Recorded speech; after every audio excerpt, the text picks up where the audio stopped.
bienvenido familia de Crossbridge Miami Spring, amigos y quienes hoy se están conectando por primera vez.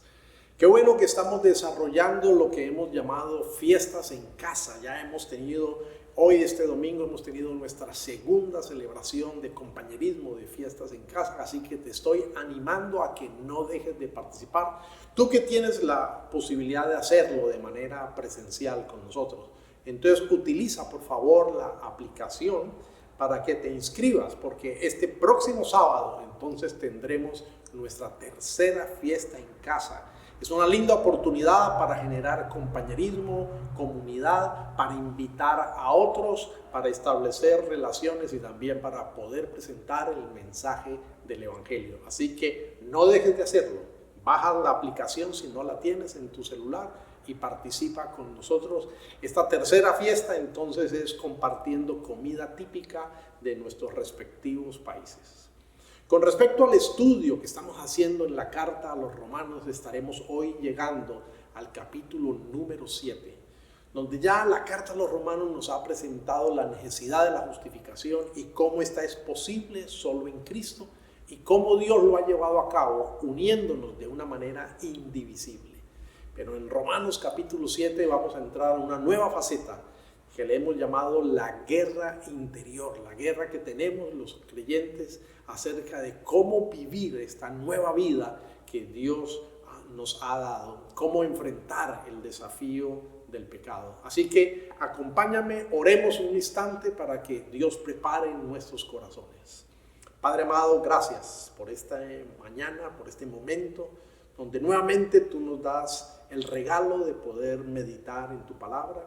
Úsala para que hables a nuestro corazón y para que tu nombre sea glorificado y permítenos realmente entender el mensaje que tú has revelado allí en tu palabra, que traiga un verdadero conocimiento del cuál es tu propósito, cuál es tu voluntad. En el nombre de Cristo Jesús te damos gracias.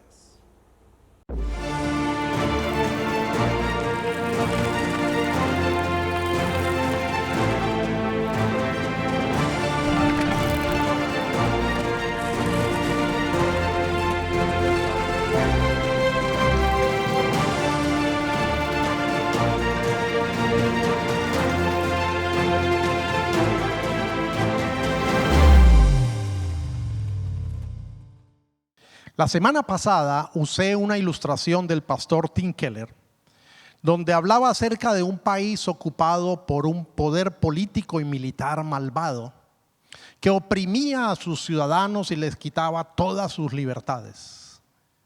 Que otro poder llegaba a este país y liberaba a los ciudadanos de este poder malvado, devolviéndole todas sus libertades. Pero quedaban soldados vivos de este poder malvado, quienes se refugiaban en las zonas más periféricas del país y desde allí de vez en cuando hacían incursiones en oposición al nuevo gobierno, causando caos y estrago. Usé esa ilustración para dejarles ver cómo el pecado de manera similar sigue obrando en nuestra vida, aunque su autoridad ha sido quitada sobre aquellos que hemos recibido la justificación gratuita en Cristo Jesús. Pero no ha muerto el pecado, y el pecado entonces de igual manera trata de seguir ejerciendo su poder, aunque nunca más pueda volver a tener la autoridad sobre la vida de aquellos que están en Cristo Jesús. En el capítulo de hoy, número 7 de la carta a los romanos, justamente nos va a hablar entonces de ese problema que se sigue presentando con el pecado, a pesar de haber sido liberados de su gobierno, de su autoridad. Y el título para el día de hoy es Guerra en nuestro interior. Acompáñame leyendo en Romanos 7 desde los versículos 14 al 25. Porque sabemos que la ley es espiritual, pero yo soy carnal, vendido a la esclavitud del pecado. Porque lo que hago no lo entiendo, porque no practico lo que quiero hacer, sino que lo que aborrezco, eso hago. Y si lo que no quiero hacer, eso hago, estoy de acuerdo con la ley, reconociendo que es buena. Así que ya no soy yo el que lo hace, sino el pecado que habita en mí. Porque yo sé que en mí, es decir, en mi carne, no habita nada bueno, porque el querer está presente en mí, pero el hacer el bien no. Pues no hago el bien que deseo, sino el mal que no quiero, eso practico. Y si lo que no quiero hacer, eso hago, ya no soy yo el que lo hace, sino el pecado que habita en mí. Así que, queriendo yo hacer el bien, hallo la ley de que el mal está presente en mí, porque en el hombre interior me deleito con la ley de Dios, pero veo otra ley en los miembros de mi cuerpo que hace guerra contra la ley de mi mente y me hace prisionero de la ley del pecado que está en mis miembros. Miserable de mí, ¿quién me libertará de este cuerpo de muerte? Gracias a Dios por Jesucristo, Señor nuestro.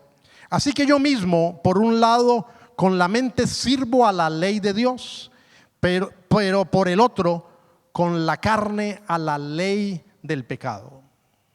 Esta descripción de la guerra, de la lucha interior que tiene el creyente, aparece posterior a una nueva pregunta que el apóstol Pablo se ha hecho.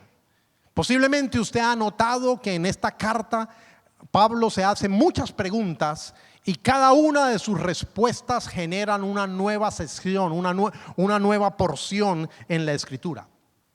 La pregunta previa a lo que acabo de leer se encuentra en el versículo 13 y dice: entonces lo que es bueno vino a ser causa de muerte para mí.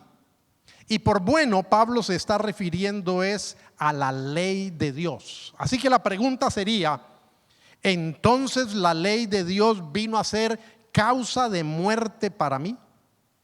Pablo se hace este cuestionamiento porque previamente él ha dicho y ha llegado a una conclusión anterior. Así que antes de entrar a ver la descripción de lo que es la guerra interna en nuestro ser, permítame entonces mirar qué es lo que Pablo previamente ha dicho, y ese va a ser mi primer punto en el desarrollo en este día.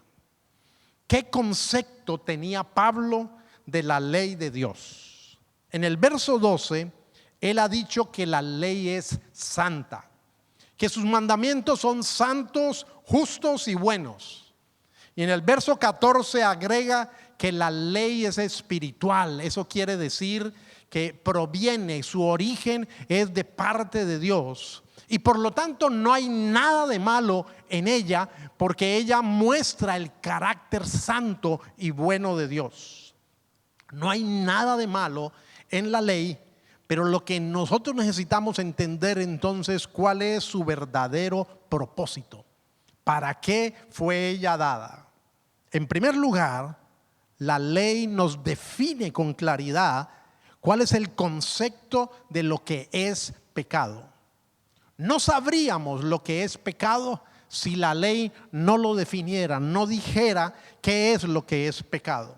En el verso 7, por ejemplo, dice que la codicia es pecado. Y Pablo dice que él no sabría que la codicia es pecado si no apareciera esta prohibición de esta actitud en la ley de Dios. Así que el estándar que establece la ley nos muestra lo que es y lo que no es pecado. Pero en segundo lugar, y tal vez más importante, es que la ley nos revela el pecado en nosotros. Ya no solamente en forma general, sino de manera específica dentro de cada uno de nosotros. Dice el verso 8: pero el pecado, aprovechándose del mandamiento, produjo en mí toda clase de codicia.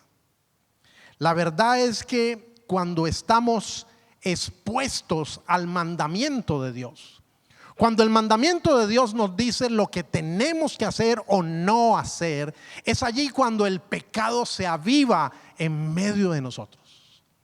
Yo recuerdo que de jovencito, casi de niño, en el colegio se hacía una broma.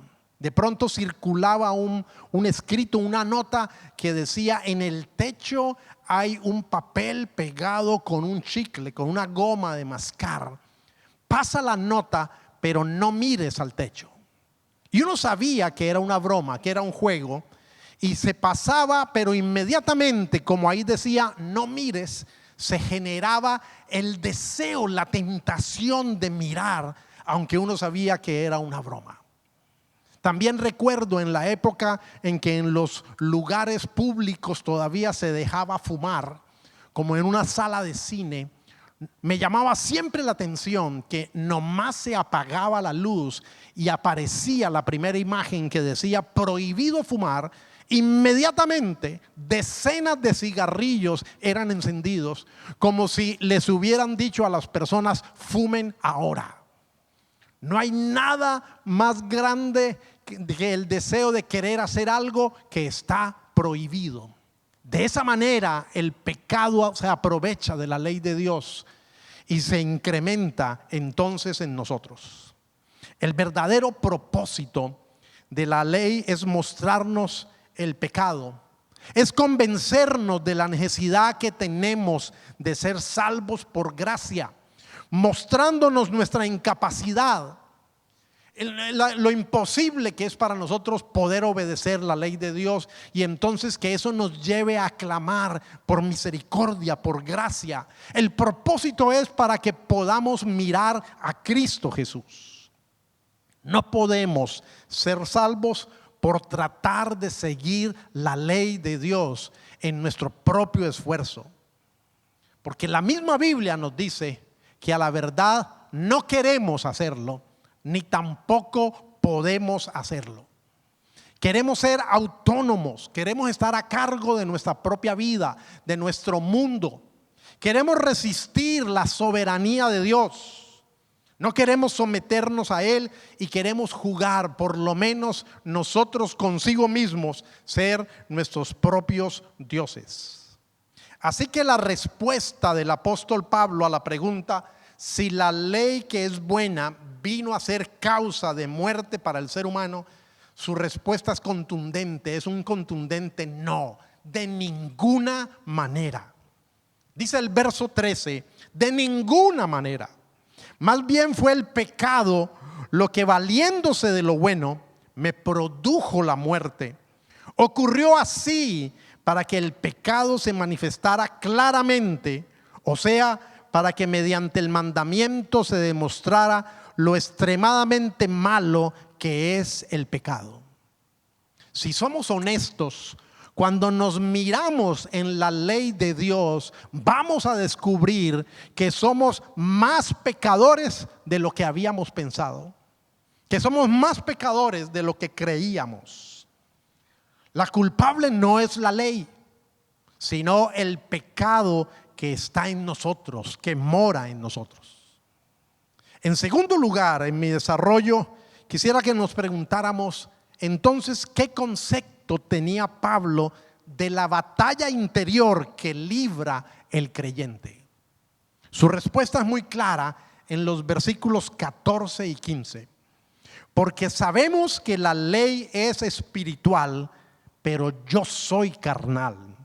Otras versiones dicen yo soy meramente humano, o no soy espiritual, o soy demasiado humano. Así que yo tendría que leer nuevamente y diría, porque sabemos que la ley es espiritual, pero yo soy demasiado humano, vendido a la esclavitud del pecado. Porque lo que hago no lo entiendo, porque no practico lo que quiero hacer, sino que lo que aborrezco, eso hago. Es tan fuerte este concepto de Pablo describiendo esta lucha interna, que de alguna manera él está admirado, está anonadado. Y son tan fuertes sus palabras que muchos comentaristas serios han llegado a pensar que Pablo no pudiera estarse refiriendo a él como creyente, o no pudiera estar hablando en sí de un creyente.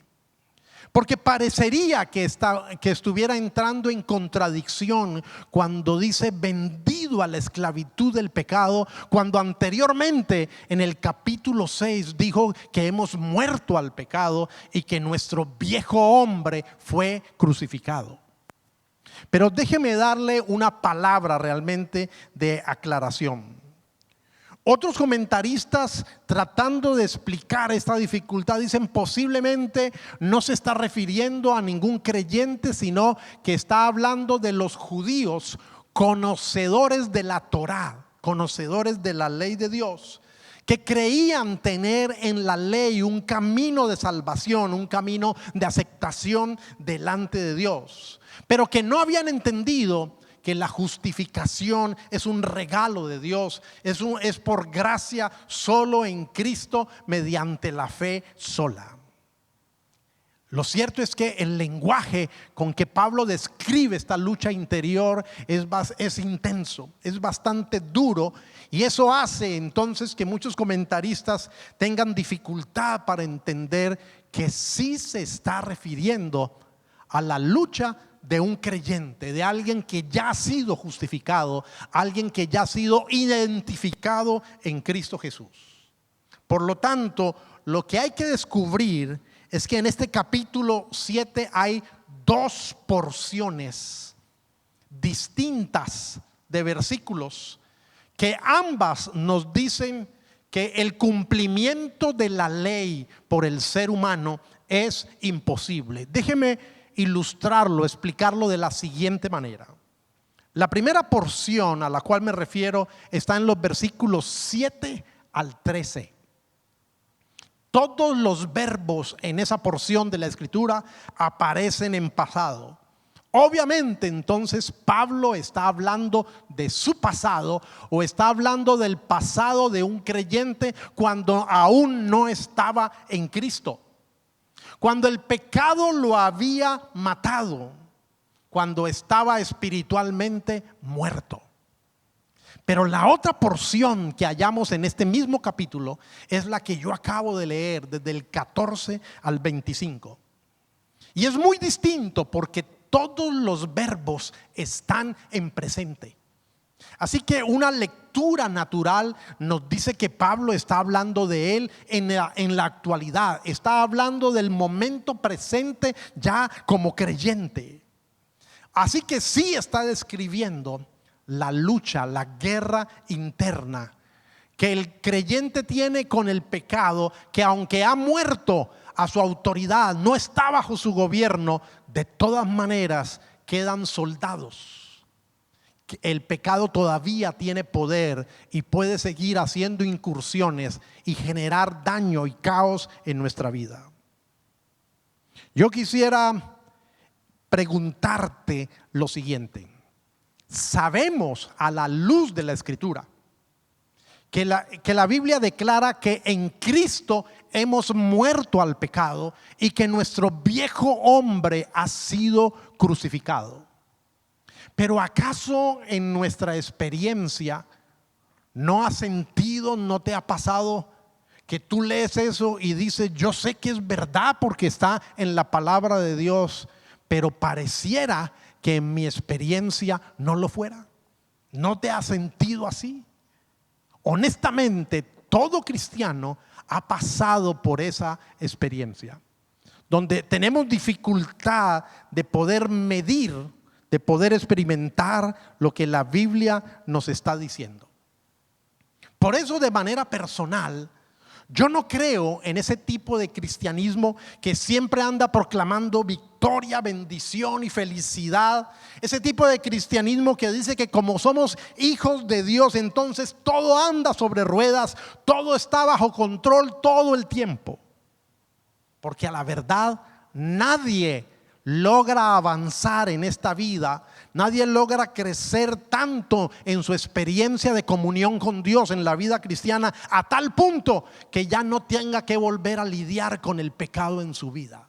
Eso no es cierto, porque mientras más crecidos seamos en la fe, mientras más maduros y expertos espiritualmente, seguramente más sensibles seremos, y entonces seremos más conscientes de la realidad de pecado en nuestro corazón.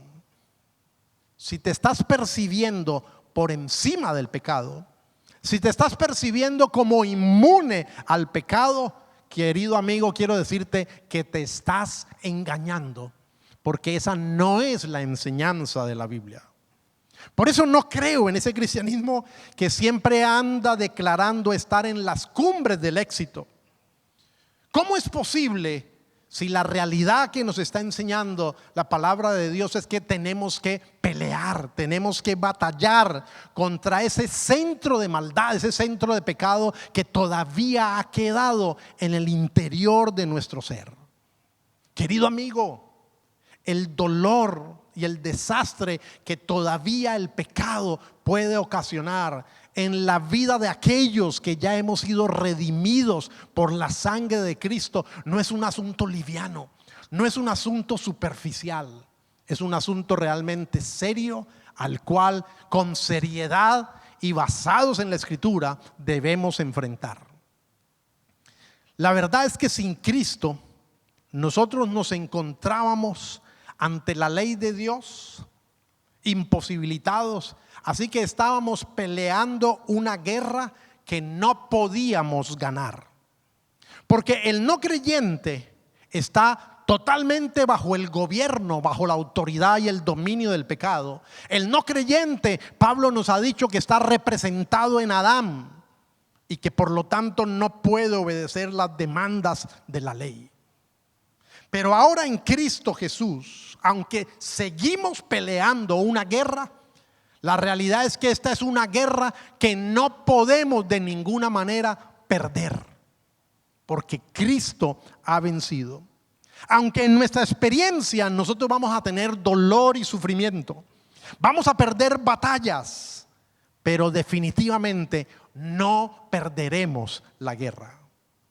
Lo que Romanos 7 nos está advirtiendo es que tienes que pelear esta guerra hasta el fin de tus días o hasta que Cristo regrese por segunda vez. Pero nos está diciendo que no la peleemos en nuestras fuerzas, sino que lo hagamos en la dirección del Espíritu Santo, bajo la dirección y bajo la guía del Espíritu Santo. Gracias a Dios, el capítulo 8, el capítulo siguiente, nos va a hablar de eso, y ese va a ser el tema de nuestro próximo sermón.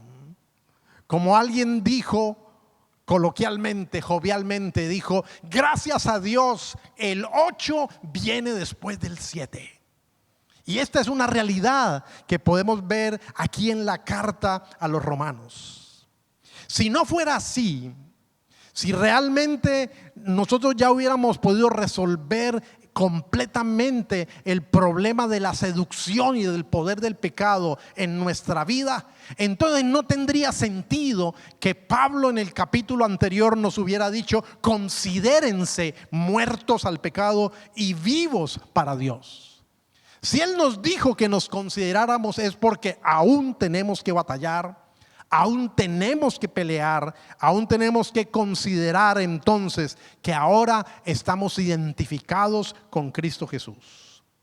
Pablo lo que está reconociendo, Pablo de lo que es muy consciente y de lo que todo cristiano debe ser consciente y debe reconocer, es que tenemos deseos contradictorios.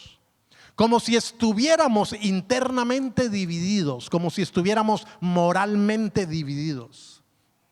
A pesar de que el verdadero cristiano también tiene nuevas motivaciones.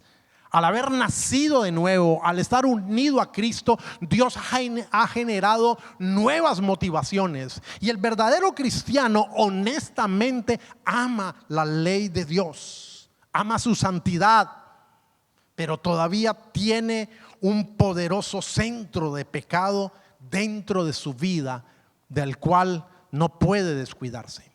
Dicen los versículos 15 y 19: porque lo que hago no lo entiendo, porque no practico lo que quiero hacer, sino que lo que aborrezco, eso hago. Y el 19: pues no hago el bien que deseo, sino el mal que no quiero, eso practico. Honestamente deberíamos preguntarnos: ¿quién soy en verdad?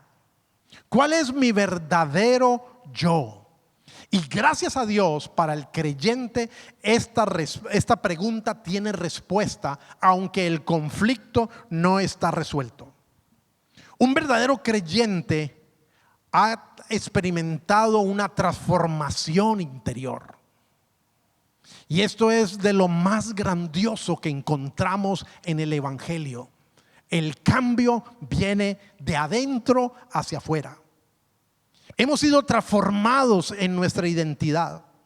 Por eso podemos amar la ley de Dios, su santidad, a pesar de que el pecado todavía trate de seducirnos con cierto poder en nuestra vida.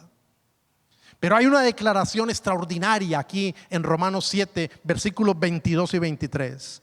Porque en el hombre interior, ese hombre identificado con Cristo, ese hombre justificado por gracia, en el hombre interior me deleito con la ley de Dios. Pero veo otra ley en los miembros de mi cuerpo que hace guerra contra la ley de mi mente y me hace prisionero de la ley del pecado que está en mis miembros.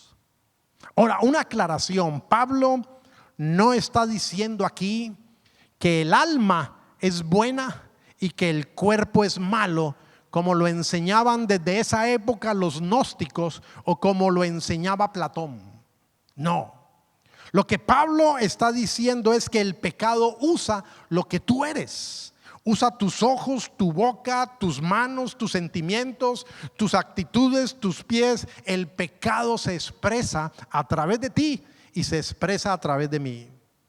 Pero aún así eso no nos define ni anula la identidad que tenemos en Cristo Jesús. Verso 20. Y si lo que no quiero hacer, eso hago, ya no soy yo el que lo hace, sino el pecado que habita en mí. Es normal que en la experiencia de casi todo cristiano, desde el momento en que Cristo vino a nuestra vida, desde el momento en que nacimos espiritualmente de nuevo, cierto tipo de tentaciones desaparecieron inmediatamente. Se esfumaron. No volvieron nunca más a tener poder para llamar nuestra atención. Sin embargo, otro tipo de tentaciones todavía están tan fuertes y tan vivas como el primer día. Eso no ha cambiado, porque estamos esperando la plenitud de la redención que ya Dios conquistó para nosotros. Y por eso tenemos que seguir este proceso y tenemos esta guerra interior. Pero Dios no nos ha abandonado. Tenemos una nueva identidad en Cristo. Lo que el versículo 22 llama el hombre interior.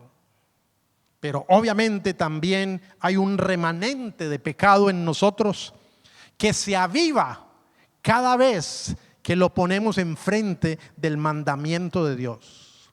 Por nosotros mismos, a pesar de ser cristianos, no podemos vencer. No podemos guardar en sí la ley de Dios. Entonces surge la pregunta lógica, y este es mi tercer y último punto: ¿cuál es el arma eficaz en esta guerra? ¿Dónde está la solución? ¿Cuál es la respuesta? Los versículos finales de este capítulo muestran que en el verdadero cristiano hay un clamor profundo que sale desde lo profundo de su corazón, de aquel que ha sido unido a Cristo, de aquel que está justificado gratuitamente, de aquel que ha sido identificado con la muerte y resurrección de Cristo. Sale un clamor profundo. Pablo escribió así en el versículo 24 y 25: miserable de mí, ¿quién me libertará de este cuerpo de muerte? Gracias a Dios por Jesucristo, Señor nuestro. Así que yo mismo, por un lado, con la mente sirvo a la ley de Dios, pero por el otro, con la carne, a la ley del pecado. Por un lado, entonces, aparece el clamor del desaliento. Cuando consideramos nuestros esfuerzos y nuestros fracasos ante la ley de Dios, cuando honestamente miramos nuestra vida como en un espejo delante de la ley de Dios y tenemos que concluir que somos miserables, que a pesar de ya no ser esclavo del pecado, todavía nos llama mucho la atención y todavía sus incursiones encuentran nuestra atención. Todavía estamos inclinados hacia él y esto no mejora con el paso del tiempo. Pero nos recuerda que somos infinitamente inmerecedores del perdón y de la bondad de Dios. Y ahí sucede algo extraordinario, porque entonces ese clamor en desaliento da lugar a entender la grandeza del evangelio que hemos recibido por fe sola, en Cristo solo, dando origen entonces a un clamor en esperanza. El clamor que fija sus ojos solo en Cristo y que dice: gracias a Dios por Jesucristo, Señor nuestro. Cuán hermoso son estas palabras. El arma eficaz en esta guerra entonces es Cristo. En un sentido, tanto el versículo 24 como 25 miran hacia atrás como miran hacia adelante. Miran hacia atrás a todo aquello que ya hemos visto expuesto hasta este capítulo número 7. Y miran hacia adelante a partir de lo que va a ser expuesto en el capítulo 8. Déjame ilustrarlo así. Para nuestra salvación solo podemos ver a Cristo muriendo en la cruz en nuestro lugar, como se nos ha mostrado en los capítulos 1 al 4. Para nuestra esperanza solo podemos descansar en su justicia, como lo hemos visto en los capítulos 5 y 6. Pero para la obediencia, para un cambio real en nuestra vida, no dependiendo de nuestros esfuerzos humanos, sino como lo muestra el capítulo 7, no dependiendo de esos esfuerzos humanos, sino dependiendo de la dirección del Espíritu Santo, como nos lo mostrará el capítulo número 8. ¿Cuál es la conclusión en esta mañana? Querido amigo, cuando tú lees estos versículos, yo anhelo que realmente como conclusión tú entiendas que no estás solo y que esta es una guerra que definitivamente no puedes perder. Por eso quiero decirte dos cosas para finalizar. En primer lugar, no te desalientes. Cuando veas que a pesar de tener una nueva identidad en Cristo, has tropezado muchas veces, que las incursiones del pecado como los soldados malvados te han vencido en muchas ocasiones, no te desalientes, porque de alguna manera esta es la experiencia normal para cada creyente. No estoy alentando la práctica del pecado en tu vida. Lo que quiero decirte es que te levantes, no te quedes derrotado, porque hay respuesta gracias a Cristo, Señor nuestro. De alguna manera, esta es la experiencia por la cual han pasado y están pasando todos los cristianos. El puritano John Owen dijo: seremos librados de este cuerpo de muerte por medio de la muerte del cuerpo. Y el teólogo galés Packer, hablando acerca de este capítulo 7, escribió lo siguiente, abro comillas: Pablo no nos dice que la vida del cristiano es tan mala como pudiera ser, sino que no es tan buena como debería ser. Continúa él diciendo: creo que lo que Pablo está diciendo no es que los cristianos viven en una derrota continua, sino que ningún cristiano vive en una victoria continua. No te desalientes, no claudiques, persevera. Y en segundo lugar, no te acomodes, no te duermas en la derrota. No cruces tus brazos y digas: ese es el pecado que todavía mora en mí. Yo sé que es difícil ser un buen padre. Yo sé que es difícil ser una buena esposa, un buen esposo, un buen amigo. Pero ¿qué vas a hacer? ¿Vas a claudicar? ¿Vas a abandonar la lucha? ¿Vas a romper tu hogar? No, definitivamente no. No claudiques, no abandones el desafío, porque acuérdate que después del 7 viene siempre el 8. La dependencia en el Espíritu Santo. Gracias a Cristo nuestro Señor, gracias a la obra de Cristo, el Espíritu Santo ha sido derramado en nuestros corazones. Y en nuestra nueva identidad, entonces ahora podemos vivir en la justicia que demanda la ley, no por nosotros, sino por la dirección del Espíritu Santo. De esto estaremos hablando en nuestro próximo sermón. Pero quiero animarte a que no te canses de luchar. No dejes de orar, no dejes de congregarte, no dejes de escudriñar la Escritura. Porque el resumen de este capítulo 7 es: sí, hay una guerra que tienes que pelear. No lo hagas en tus propias fuerzas. Levanta tus ojos al cielo, da gracias a Dios por Jesucristo, porque Él ha vencido y ya hemos sido identificados en Él. Vale la pena continuar esta carrera. Vale la pena poder llegar a decir, como dijo el apóstol Pablo: en cuanto a mí, estoy pronto ya a partir de este mundo y recibir la corona de vida, sabiendo que he guardado la fe y he peleado la buena batalla. Acompáñame orando en esta mañana. Padre amado, gracias, Señor, porque tu promesa de que nunca nos dejarías solos es una realidad. Abandonaste este mundo físicamente para poder estar espiritualmente por medio de tu Santo Espíritu. Y gracias porque tu Santo Espíritu nos ha sido donado, nos ha sido dado, para que entendamos que no tenemos que tratar de vivir una vida legalista, ni una vida liberal, permisiva, sino una vida centrada en la verdad del Evangelio, no en nuestra capacidad, sino en tu capacidad. Gracias, Jesús, porque tú estás en nosotros y actúas en nosotros y a través de nosotros. Gracias porque tú eres ese motivo por el cual Pablo pudo dar gracias, y todo verdadero cristiano da gracias, porque en ti somos liberados de este cuerpo de muerte.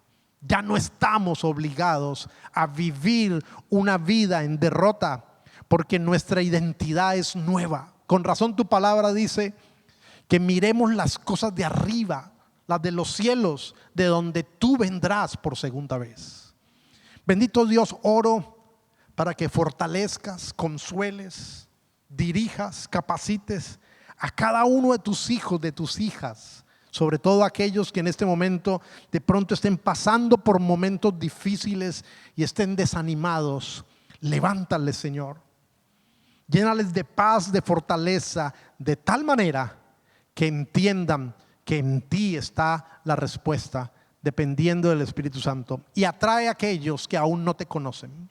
Hazles entender que no hay otro camino, que es imposible buscar la ley como un camino de aceptación o de salvación, que solo en la justicia tuya, gratuita, mediante la fe, está la vida para ellos. Te adoramos, te exaltamos, te bendecimos.